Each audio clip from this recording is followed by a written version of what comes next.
impression in my mind of two sets of 3 letters. My mind started to be filled with the impression of KGB and CIA. I wonder what on earth he was up to. Something to do with the passing and the receiving of stolen papers. He was being asked to pass on documents under the pretense of them being stolen documents, but it was false information. The movement and the planning of shipping. He was given the job of passing papers to trap double agents. And the plane came into here from Belgium on 4 occasions. It was actually really no more than a courier. I get the sense that there became then a big panic of a belief that he actually knew more than he did. He would be able to identify too many people. And yet the strange thing is, I feel, is that he knew very little. That Victor had been doing this type of thing, had been asked to pass on these documents for a number of years.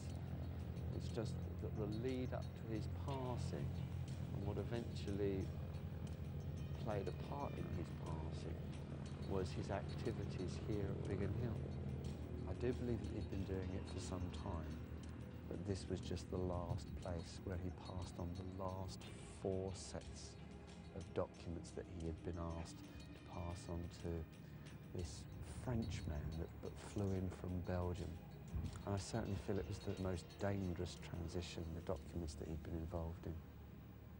It's perfectly feasible that someone was being a courier or doing some covert work, because Secret Service organisations really quite liked using civilians because it was very good cover for them. Coming up, Tony Stockwell travels to Victor's old family home in Kent to look for skeletons in the closet. It's like a camouflage, do you know? And TJ Higgs blows the lid on Victor's business cover. I almost feel like I'm going to break the official Secrets Act. That's exactly how I'm feeling.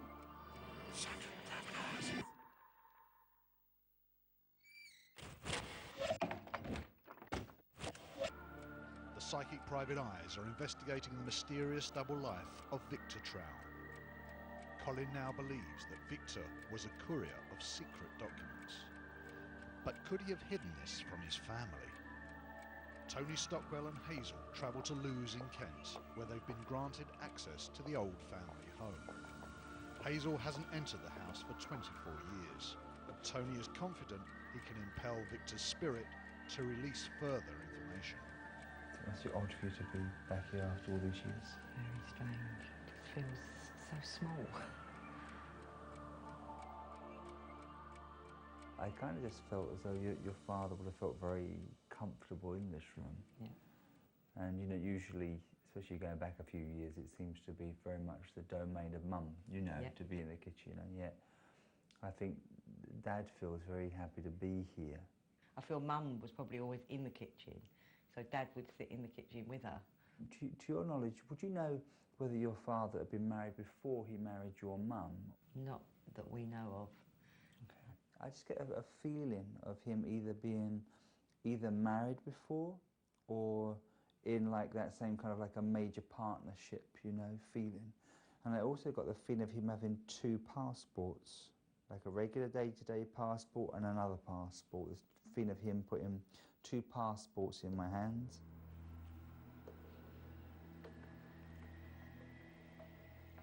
I don't know. Well, I feel strange in this room. I don't know why. It's a nice room, isn't it? A pleasant room.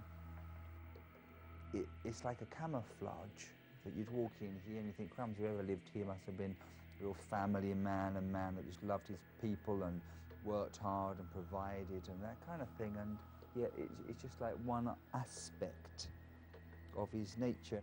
But there was something else going on. Oh, completely something else. What else was going on in Victor's life? Determined to lift the veil of secrecy from his business activities, TJ heads for Victor's former workplace. I know that Victor's office would have been on the middle level of this building. When I was travelling here today, I kept feeling a sense of anger and a sense of tension, and obviously I'm unloading it to make sure it's not my own thoughts and feelings, but I'm getting it again now. I just feel that what you see is not what you got, I really do. There's a side to him that people know, that people would understand. I do feel that Victor would have been a very popular man, but I also get this other side to him that's almost curtained off. That's how I keep being shown it. And my whole throat area is starting to tense up as well as I'm trying to talk to him, as I'm trying to ask him information on his past. He's trying to block it. And again, that feeling of, I would break the Official Secrets Act, which makes me feel quite edgy, really. When Victor worked here, it was a packaging company. I do know that as a fact. I keep trying to work out why he's doing a job like that, and it's almost to have an easy job, and the word that I feel like I want to say is it's like a cover. I think the British Secret Service were looking for people that they could trust, who maybe had proved themselves lacking a kind of adventurous spirit in the war, who really felt their civilian life was not what it was all about, and actually wanted to do things for their country, which both were patriotic and had that spirit of excitement. I keep being shown a brief attaché case. Well, no, I don't know. I'm seeing a briefcase. It's a knackered-looking leather briefcase. It's nothing posh, nothing grand, very well used. And would you know it to be your father's? It was. Described it perfectly. Don't look in it. Do you know, I've told you 100 times. Don't go in the case. Don't look in the case. I can remember him coming in from work carrying an old battered brown, soft briefcase. And I can remember him saying, "Don't go in the briefcase." I keep feeling that there are other people coming to this building to meet with Victor that wouldn't have had anything to do with his industry. And I keep being shown in my mind a parcel. And I do feel like there's evidence of, I almost feel like there's worksheets in it, like a job to do. I feel he would have worked undercover, and I feel that he would have continued to do that, and that's almost what makes his life here, being the 9-to-5 man, bearable. It's strange to say that I feel that Victor would look forward to these meetings. There's also a sense of him enjoying having that position, but it's almost like he's hooked into this, because as I ask that, I feel like I'm shackled to it and there's no escape. It's almost like that he's become something that initially he enjoyed and he got sort of a sense of power and a sense of rush from, but as he gets older and before his death, I don't feel Victor really wanted to be involved in this anymore. It was a very dangerous world to be a spy. People got shot, people got caught, people got put in jail. You were living life on a knife edge. Your father had a problem with his stomach, so I get a lot of pain in my stomach area. On the morning that he died, when he collapsed, he actually had chronic pains in his stomach. I can remember him in agony. I got the feeling here either that your father had been poisoned, or there's something that he'd eaten, or was poison. It's like a poison feeling I have here.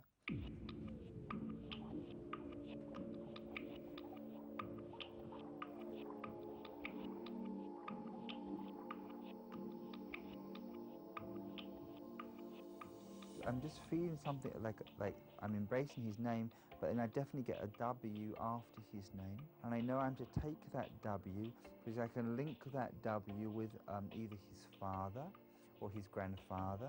He was named after his father, Walter. Okay. He talks to me about the significance of the locket. Do you keep your father's photograph in that locket? No, I don't, but I always said I was going to. Put a picture of my mum and dad in there. Okay. I've never done it. And who's in it at the moment? No one. Well, then maybe it's time to do it. Yeah. Because he definitely feels so there's an association, a connection, because he touches it in my mind, like I'm to touch and to feel that and to know it. You were always constantly watching your back, perhaps didn't even know the risks that you were being put in, or the consequences of those risks. Also, you had to keep things from your friends and family. I think great pressure there too. So I think it was a very difficult life and a dangerous one. I just feel that he'd had enough. He'd given a lot of years to the country and he's now tired of that. But it's almost the question now in my mind is, how do I stop this? How do I get out of this? And that makes me feel very confused and also like a little bit frightened. And that's not something you would see in Victor very often. You wouldn't see a fear. And I feel in the last meeting with the gentleman that comes, there would have been more of a negative atmosphere to that last meeting. I voiced the fact that I don't want to do this anymore, and I feel very claustrophobic about that fact. It wouldn't have been taken very well, not at all. I don't want to call it a murder, or I just want to say his life was taken.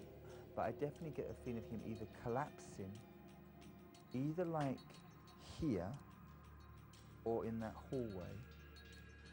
And I just get the feeling of like when he says goodbye to the earth, it's very much in this space. Do you know that? That's the feeling I get. Almost the exact spot you're standing on is where my father collapsed on the morning when he died. And what does he make the hallway? He needed to get to the bathroom, and he literally crawled on his all fours and then back into the bedroom and tried to get onto the bed. And he couldn't get onto the bed. And this is where the ambulance crew came and took him from here. But I do feel as though this man passed over because of information that he had that he wasn't meant to have. Get the sense that the powers that be in that moment had decided to extinguish his life, in effect, because they thought him a liability.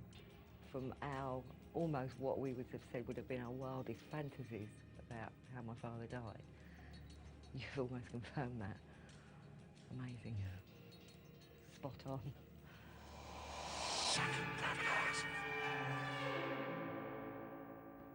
We have a diary of my father's from 1972, the year before he died, and in there is an entry with a large paragraph of shorthand.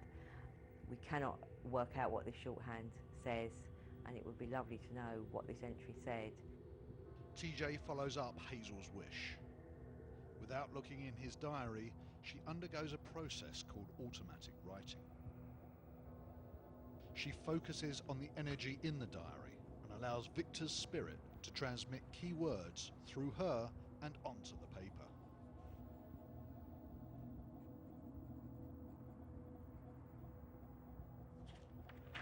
Some of the words that I've written are very repetitive, actually, which is quite interesting. The words are blood, blood, blood test, blood test, blood test, and another. There's 3 times that I've written blood, and there's almost like these symbols that are written underneath that, which mean absolutely nothing to me. I don't do shorthand or anything like that, but they just seem to be continuous H's. Over the edge, whispers in the woods, walking, talking, walking, shouting, they don't hear me, they don't hear me. Initially, when I started the process, I felt quite calm, but once the page turned, I really felt as if I was walking with Victor. I felt that it was dark and I was in a lane and there was lots of shouts. It's almost like the vision that I had in my mind. That very much coincides with what I've received when I was outside his office building, when I was being told that he wanted to cease whatever he was doing with the men that were coming from London. And it's, they don't hear me, they don't hear me. I'm going to have a look in Victor's diary now and see if anything that I've written can be validated in his diary. Very interesting. The first page that I've turned over is June 1972.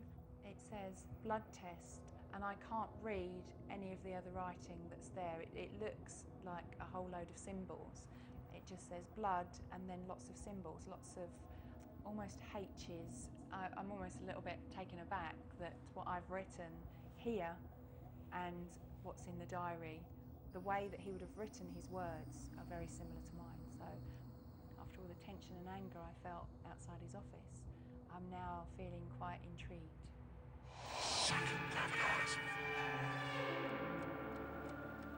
Coming up, Victor's diary is analysed by a codebreaker. This is a man who has got a secret. He knows that he can read this and nobody else can. And the case takes an unexpected twist when a mystery item is found in Victor's wallet. There's a feeling of lost, somebody missing, somebody gone. What else was he capable of finding?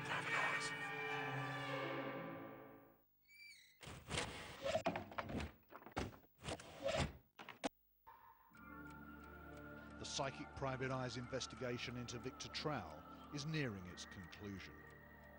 Tony has established Victor's last movements, and TJ has exposed his secretive undercover life. Now, TJ's automatic writing has mirrored the coded shorthand found in Victor's diary. But what does it mean? It's a very, very strange code because it's not particularly like any other. It involves a set of symbols which are not shorthand. They're not symbols that you've seen anywhere else. This is a man who has created his own alphabet. He's created his own world. You know, this is his secret self, isn't it? One of the rules about unsolved codes is the less material you've got, the harder it is to break, because you just haven't got any, there's no handle. This is code, not cipher. In a cipher, a single letter of plain text is usually represented by a single letter or a single number of code. In code, a single symbol can mean a whole paragraph. It's as good as any other unsolved code. It's a total mystery. Why would this guy write this note?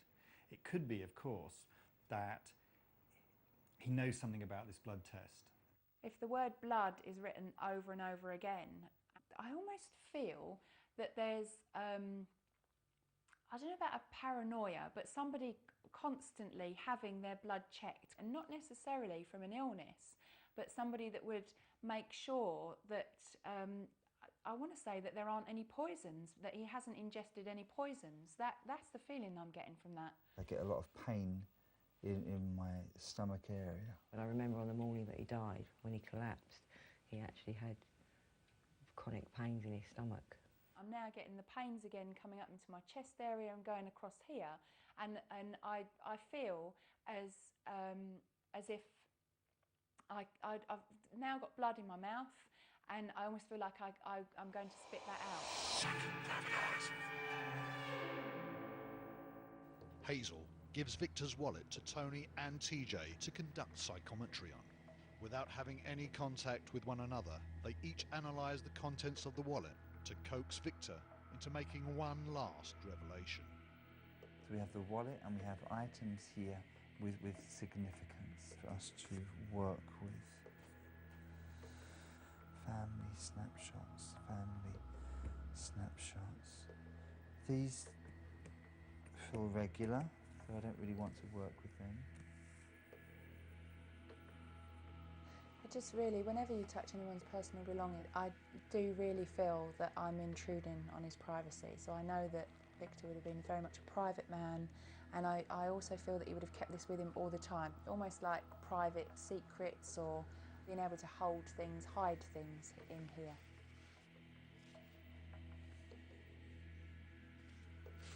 It feels like there's a picture missing. There's something missing here.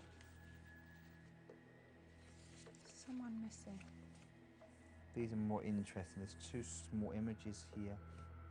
So I know for a fact I had 3 children, and that's interesting. And yet I've got a picture of a little girl here. There's something in the photographs that, to me, that feels alien or odd. So the more you unravel this man, the more the mystery doesn't get tighter, it just keeps expanding. I feel like there's an emotional loss.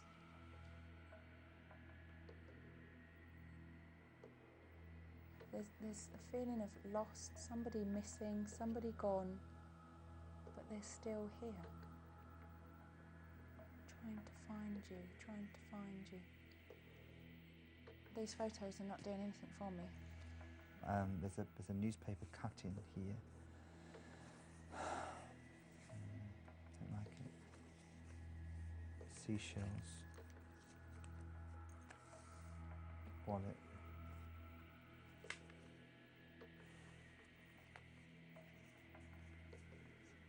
There's another photograph in here. Oh yeah, there is something. I missed one.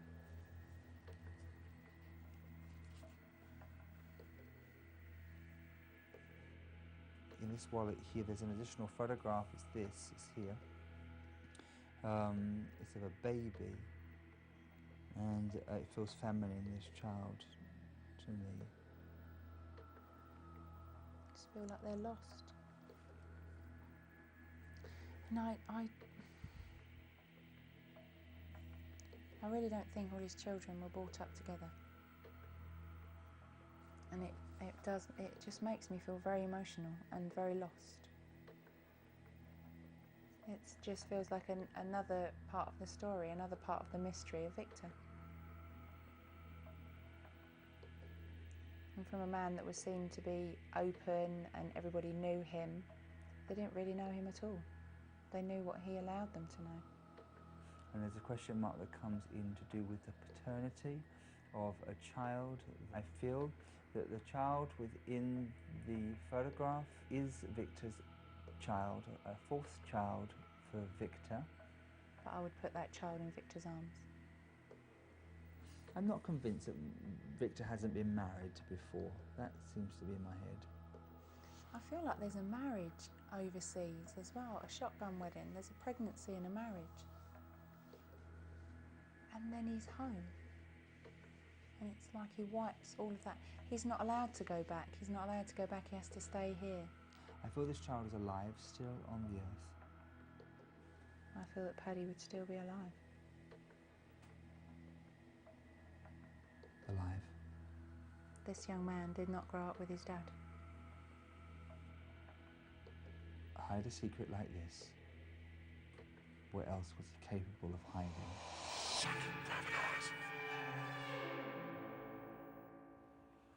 Colin returns to the village of Lewes to report the team's findings to Hazel. Hello, Hazel. Hello, Colin. We're all of the conclusion that your father was a man that led a life of secrets. He was doing this for King and Country, and we believe that he was involved in some form of espionage, where he was passing on information. There was a strong connection to Biggin Hill, and we believe that this would have been the place where he was having liaisons, where he would pass this information on. We're also of the conclusion that towards the end of his life, the strain of keeping this all secret was beginning to take its toll on him. Now, although we can't conclude that he was killed, what we would say is that we feel that the pressure he was under at the time was definitely a contributing factor to his transition. All three of us are of the conclusion, with what we sensed of your father, that he was very much a family-orientated man. He loved and still loves his family very dearly. But I do feel that we all felt that even though he has passed on to that higher life, this work that was involved in a greater part has still got to remain, you know, a secret matter, because there was a matter of national security involved. He really did sacrifice his own life for his sense of duty to what would have initially been King and Country, and then Queen and Country. You know, he may have been the reluctant agent, but I think he did it out of a sense of duty. There is the final matter of the wallet and the contents of the wallet. TJ and Tony have done psychometry on the photograph that contained in this wallet, and their conclusion is that your father may well have had an illegitimate child. I'm just amazed because all three of you have sort of more or less said exactly what my brother and sister and I have always felt as we've got older and talked about our dad. And I just feel very sad that but all of you have said that you felt he shouldn't have died when he died. And it's just sad that he's missed out on his children, his grandchildren. I've really enjoyed working with the three psychics, and their findings are amazing. We might never know in black and white what my father was all about, but for the moment, what Colin, Tony and TJ have found out is amazing. He's got some secrets, obviously for good reason, and I respect that. One day we might know exactly what work he was doing, but that's enough for now. The photograph of the baby in the wallet was only discovered when we started this investigation, and I'm very torn as to how I feel. Colin actually on his first reading said that there were 4 people trying to find answers. Could that baby be the 4th person as an illegitimate child? That's something I'd definitely like to follow up in the future. Do you keep your father's photograph in that locket? Because he touches it in my mind like I'm to touch and to feel that and to know it. When I was in the old family house with Tony, he mentioned the locket that I'm wearing, and did I have a photograph of my dad in there? And it was a present from my son. I always meant to put a picture of mum and dad in there, and this has made me do that, and I now have a picture in there.